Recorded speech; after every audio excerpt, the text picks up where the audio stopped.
YouTube. So, did I get a load yesterday? I did. I did. Yeah, I offloaded, and I guess I gave them a call. My appointment for my offload was 7 a.m. And I called over there right at 7. They get there between 7 and 8, depends on the day. No answer. Called back at 20 after. By this time I was offloaded. It was literally 2 straps. By this time I was offloaded, and I gave them a call back. No answer. So I stayed on duty, and I went over to some truck parking close by. I sat there, made myself a coffee, and took a deep breath, right? You know, anytime you're in a situation, when I find myself in a situation where there's the potential for, an interaction where it's not going to be like your everyday interaction that you're going to have with your dispatcher. You know, there's the potential for, I'm going to air my grievance, really, is what it boils down to, right? And so, I just drank my coffee for about 15, 20 minutes. I guess it was about 20 to 8 by this time. I called back, they answered. Dispatch. Hey, good morning. Morning. How's it going? Okay, she says. I said, all right. I said, well, I'm offloaded. She said, okay. I said, am I working today? And she said, oh, I'm just going through some shit here. You've got that open deck. Can you bring that back to the yard, drop it, and give me a call after you're done doing that? Now, I was only 10 minutes from the yard. I said, absolutely. So I went over there. I left right away, bounced over there, and I was just about to pull away from the trailer, and my phone rang, and it was her. She said, hey, I got this for you. You're going to go over here, do this, and then blast back for an early morning delivery. And I said, okay, great, thank you. And that's the extent of it. I don't need like an explanation. I don't need I prefer to have 2-3 days of pre-plan. Give me 2-3 days pre-planned out. I mean, hell, give me the week pre-planned out. Not an issue, right? And there have been times where, especially on the longer stuff, where it's like, start Sunday night, Monday morning, and I don't talk to anybody at the office for the entirety of the week, right? So, I mean, that's I don't need. Like I said before, I don't need the attaboy. I don't need the good game. I don't need the pat on the ass. I just need the work, right? That's what I'm here for, and I don't particularly need an explanation. I think I had mentioned it in the last video. I said, what's going on? Like, what is it looking like? And they had said, well, there's people that are coming, knocking on our door, asking us for freight, right? It's slow everywhere, but we're trying to take care of our company guys. I don't think I mentioned that in the last video. And that was the part that that was pertinent, if you will. We're trying to take care of our company guys. Now, on the flatbed side, I think we probably have, I don't know, I want to say no more than 10 owner-operators. right? And no, not lease, operator, not truck renters. I'm talking about, they come in to the company with their own truck. And I don't know that anybody has their own trailer, potentially, but I don't know of any. But we got about 10 of those guys, and when she said we're taking care of the company guys, I thought to myself, ooh, I don't know, okay, I appreciate it. I'm a company guy. I don't know that they would appreciate it. I've never been an owner operator, but I would say that if I were to put a truck on with a company, I would not anticipate or expect that the company that I put my truck on with would be keeping, sure, yeah, okay, let's get back to Reality Drivers Lounge. Yeah. Is that going to happen? Is a company going to take care of the company first? Okay, yeah. Would I, I don't think it's fair. And like I said, even being a company guy, I think that, especially not everybody owns their truck outright. I know a couple guys in the fleet that do. I know a couple that don't. And so, when you're looking at a work shortage, and then you've got dispatchers saying, well, we're taking care of the company guys. They're our priority, essentially. They're our priority. It's like, well, geez, that's going to make it difficult. But, not my monkey, right? Not my monkey, not my circus. And I can't be concerned with what's going on that end of things.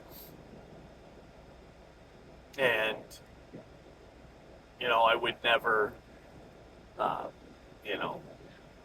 call up one of the, owner ops and be like, oh, you should hear what I heard, and I mean, there are people that are like that. I want to make a video about the truck drivers and how often these truck drivers act like old women and the nonsense and the this that goes on. You got to be very careful within any company, but trucking especially. I don't know if it's all the time alone.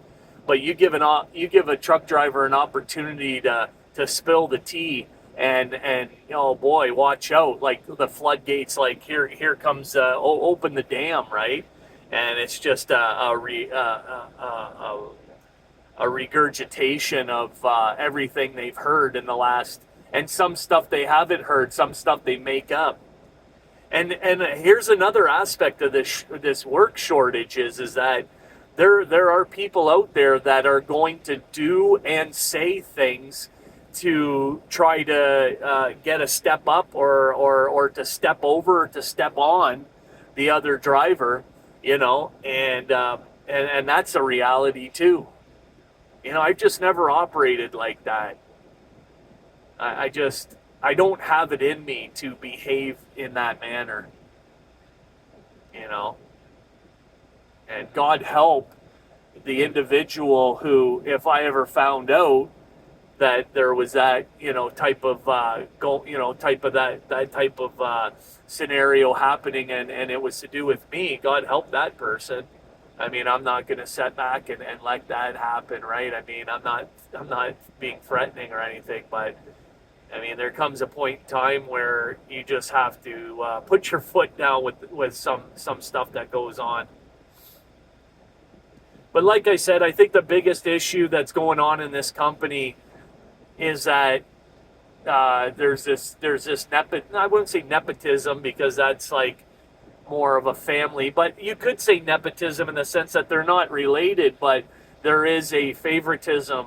There is a hierarchy of, there's a hierarchy in the sense of we're taking care of our company guys more before we're taking care of our owner operators. That was said right out loud, right? That came out of the horse's mouth.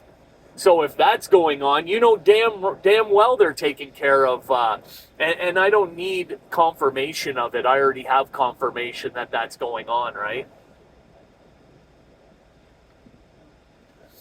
you know.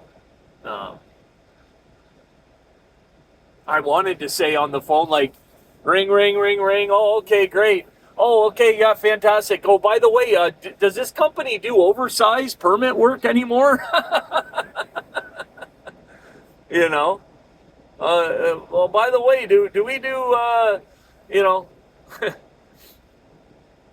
are you guys still running those double drops or those RGNs? Are we doing like? Because I haven't seen it, right? And I know that we are. There's only a couple guys that I talk to in the fleet. I talk to one guy regularly.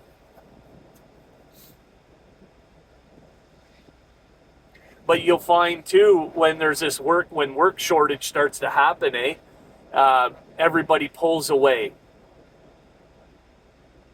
And that's me. I start to pull away too, right?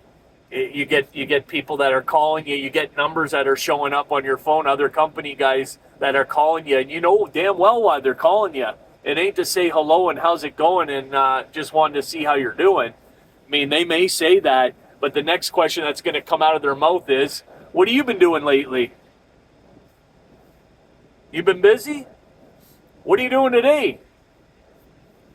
Oh yeah, right.